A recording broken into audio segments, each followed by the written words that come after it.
Hello and welcome to Forex.Academy, your #1 website for Forex and crypto education and analysis.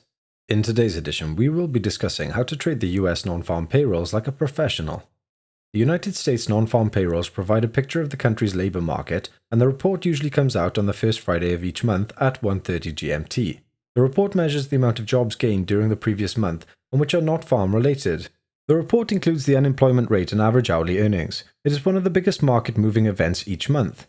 It tells policymakers in the United States if the country is close to maximum employment and will help to determine future interest rates. If jobs growth is close to maximum, the Federal Reserve will typically look to raise interest rates, assuming that inflation is where they need it to be and vice versa. In example A, let's look at a 30-minute chart of the Euro-USD for the 10th of January.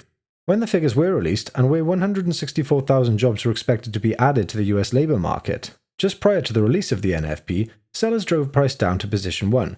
We can only determine that the market expectation was for a strong number, possibly over 164,000. However, as marked on our chart at position 2, with the price adjacent to the 30-minute candle associated with the release at position A after the number came out, it was 145,000, which was less than expected.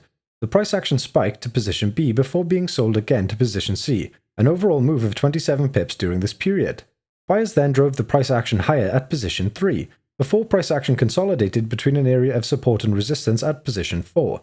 Please note that at the time of our chart is set to 2 hours ahead of the actual time. Let's now look at example B, which is the same chart but with some trading ideas. In the run-up to the release of the NFP, we can see that an area of resistance and support has formed at position A and B. This is where the sell-off happened just before the release, probably because the market expected a strong number from the United States. There was an opportunity to go short at position B when the price action fell below the support line.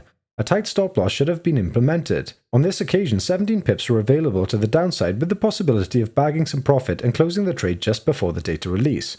However, we already know that the data was worse than expected and should have anticipated that the dollar would start to lose ground. We can also see tails developing on some of the candlesticks and classic V formations which occurred during this event.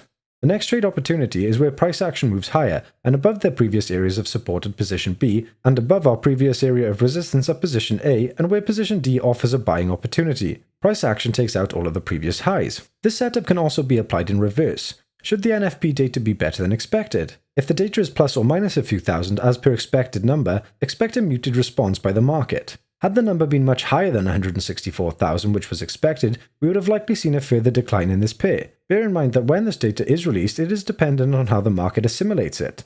Sometimes the data may be bad, but not as bad as expected, and sometimes it could be good, but not as good as expected. And often the NFP report is released simultaneously with the Canadian unemployment release. Therefore, it is not wise to pull the trigger on a trade within a couple of minutes either side of this important data release. The best way to trade the non-farm payroll is in the hour or so before the event or an hour or so after the event. Keep an eye out for this classic price action formation for each payroll event as it reoccurs an awful lot.